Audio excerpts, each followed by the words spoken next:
Hey everybody, this is how the indoor footage looks like from the GoPro HERO10 Black when you dial in the correct settings. In today's video I'm going to show you the settings, what kind of lighting I'm using and how you can replicate the same results with your own GoPro. First, let's dial in the settings. When I film indoors, I film in 4K 25p and not in 5.3K. That's because from my personal experience, the noise reduction algorithms work much better at 4K rather than 5.3K. And it doesn't matter what frame rate you can use either 24, 25 or 30p. I use 25p because I live in an Asian country. Field of view, I use linear because it looks more natural. Hyper smooth I've completely turned off because the GoPro sits on a tripod anyways. Bitrate is set to high for the best image quality possible. Shutter is set to 1/50 to lock the exposure and to get the most natural amount of motion blur in the image. White balance is set to 5500 Kelvin because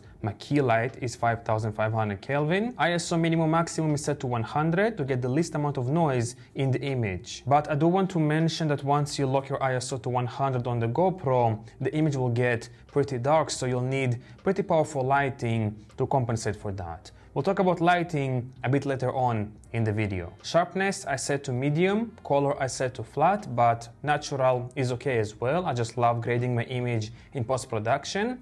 This is how the image looks like straight from the GoPro, and this is how the image looks like after a quick color correction and a teal and orange grade. Let me know down below if you want me to make a quick tutorial on how I color grade my GoPro footage. Now before I'm going to jump into lighting, let me quickly talk about audio. I am not using the onboard microphone from the GoPro and I don't have the media mode or the 3.5mm mic adapter. Instead, I'm using my iPhone with the Rode Lavalier Go microphone. I have made a whole video about this setup, you can check it out right here. So this is how the lighting looks like from behind the scenes. It's basic 3-point lighting. I have a key light, I have a fill light, this white foam board, and I have a rim light / hair light, however you want to call it. And also I have some practical lights in the background to spice up the background a little bit. So this is how the image looks like with just using the key light. As you can see, it's a bit more boring without the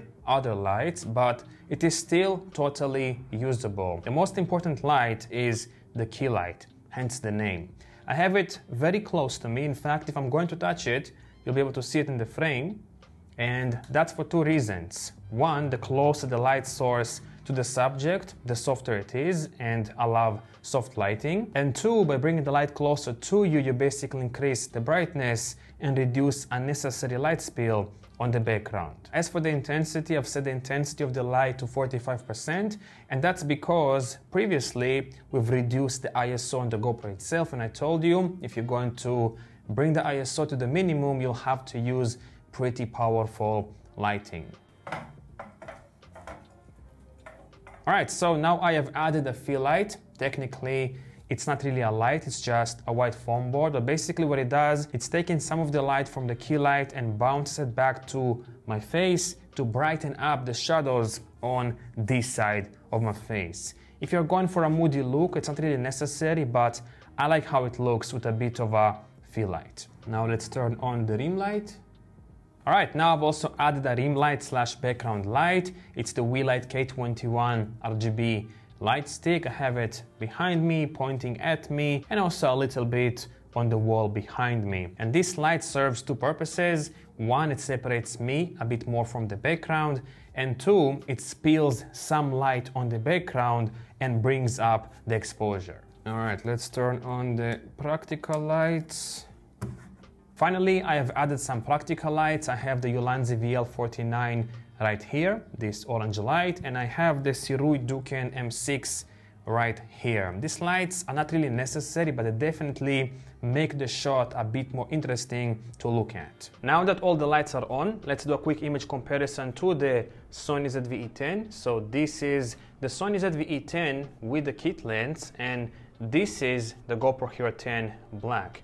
Again, this is the Sony ZV-E10 with the kit lens, and this is the GoPro HERO10 Black. Finally, I want to show you another setup using the same GoPro settings and the same lighting. At the moment, I'm using my GoPro as an overhead camera. I have my big key light in here and also a small and tiny practical light, and that's pretty much it. And as you can see, the image looks fantastic from the GoPro thanks to dialing in the correct settings and also having pretty powerful lighting. Thanks for watching, and I hope to see you in the next one. Peace.